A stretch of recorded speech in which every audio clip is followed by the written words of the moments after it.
What's up, YouTube? This is Too Raw for TV. Before I get into this video, I want to remind you guys, as always, if you want to donate to this channel, if you want to show love for Too Raw for TV, I'll put a link in the description box where you can donate to this channel if you choose to. Now, let's talk about Game 2, okay? As you guys know, I predicted that the Golden State Warriors were going to win Game 2 of this series. I thought that the Raptors would win Game 1. That did happen. I thought Golden State was going to win Game 2. We saw that happen. I think the final score was 109-104. I think what's going to happen is I think Golden State is going to win Game 3 at Oracle and Game 4. One of these games is going to be a blowout for Golden State. Game 5, I think Toronto's going to come back. I think they're going to, if not blow out Golden State, they're going to win convincingly at Toronto, but I think Game 6, Golden State's going to win this series in 6 games, 4 games to 2. Now, let's talk about last night's game. Now, at the beginning, Toronto looked like they were trying their best to get the jump on Golden State. Stephen Curry was struggling earlier on. Apparently, he wasn't feeling good, I guess. But what saved the day for Golden State initially was Klay Thompson was on fire. He was in fuego, as they used to say back in the 90s in Sports Center. I think he had started off the game like 4 for 4 or something like that. 2 for 2 from downtown. I think he had like 11 points in the first quarter. And I can't remember how many points he had in the first half, but he did most of his damage in the first half. He cooled off a bit in the second half. Of course, he went out with an injury. I think it was it a calf injury? I can't remember exactly what the injury was, but let's just say it was a leg injury. But Curry caught fire late in the second quarter into the third quarter. Let's take a look at some of these numbers. Klay Thompson led all scores with 25 points, 5 rebounds, 5 assists. Like I said, Curry got hot late in the second quarter into the third quarter. He finished with 23 points, 3 rebounds, and 4 assists. The third quarter throughout these playoffs, and I guess during the regular season as well, has been the Golden State Warriors. Like, that's their quarter. That's the quarter whenever they are even or trailing. That's their quarter where they try to get the pounce on their opponent in that quarter. But the story of this game really wasn't those two guys. It really wasn't. It really was DeMarcus Cousins and Draymond Green. I'm going to tell you something right now. Draymond Green right now, in my opinion, is the MVP for the Golden State Warriors. Okay, even though they lost Game 1, he had a triple-double in Game 1, 10 points, 10 rebounds, 10 assists. Nearly had another triple-double last night, 17 points, 10 rebounds, 9 assists. Cousins' numbers weren't the greatest, I guess, statistically, 11 points, 10 rebounds, 6 assists.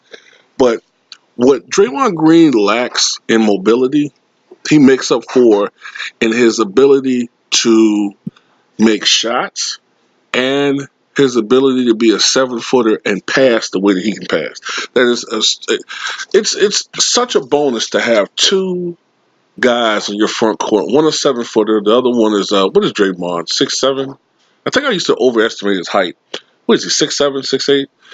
To have your front court be such great passers and facilitators, and they were really running the offense like to perfection in the second half of this game.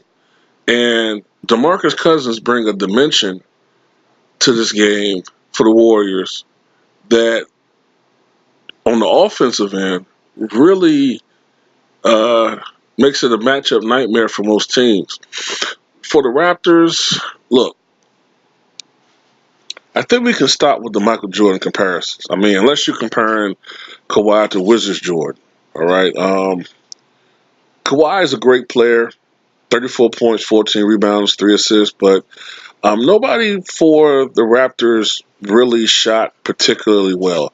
Pascal Siakam had a down game compared to what he did in Game 1. I think he had 32 points, a playoff career high in Game 1.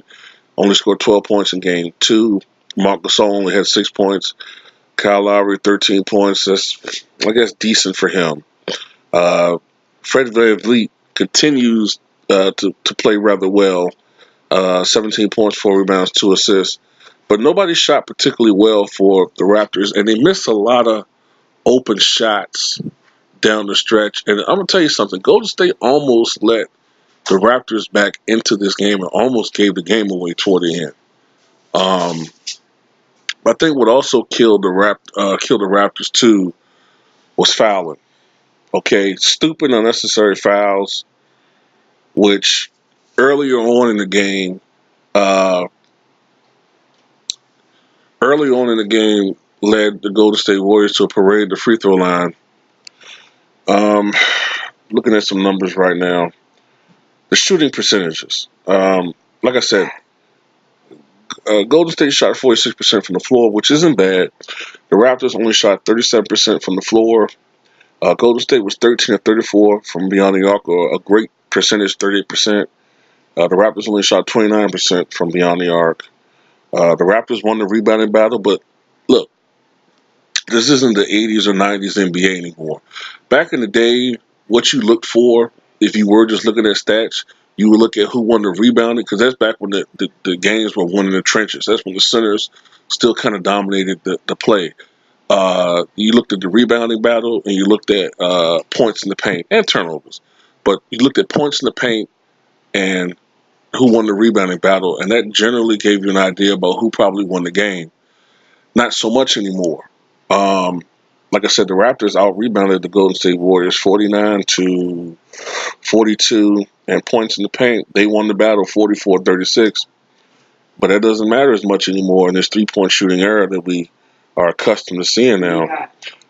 Passing, the Raptors had 17 assists to Golden State Warriors 34. When Golden State gets into that 27-plus number when it comes to assists, that's when the offense is flowing so, it's just like the offense is flowing so good, and you really can't beat Golden State when they are passing and moving the ball that well. So,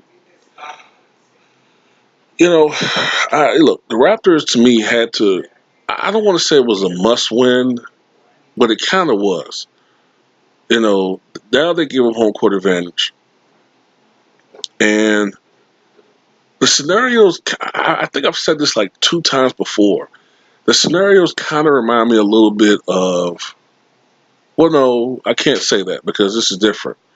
I'm not going to make that comparison. But Game 3, the scene shifts to Golden State Oracle Arena, and there's speculation as to whether or not Kevin Durant is going to play or not. I think that Kevin Durant's going to play sometime in this series. I don't think it's going to be Game 3. I think it's going to be Game 4. I just don't. As great a player as Kevin Durant is, I don't even know, if I'm not mistaken, I don't think he's even been practicing. So to just go from not even practicing to just playing in a playoff game, I mean, look, I know that it's the finals. If push comes to shove, that would have been the case. But now that they even the series, I think it's going to be Game 4. Had they gone down 0-2 going to Oracle, then maybe I think Durant might have played, maybe. I don't know about starting, but I think he would have played. But I think it's going to be Game 4. And when Kevin Durant comes back, look,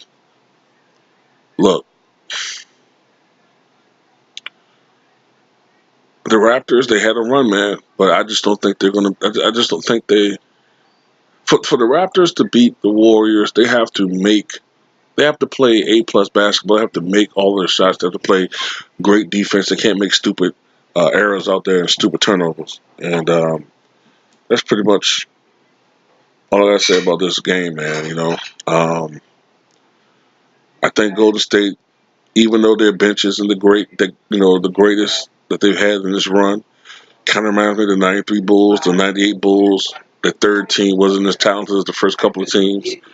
But, with the starting lineup that they have, You know, it's one of the most talented starting lineups in the history of the NBA.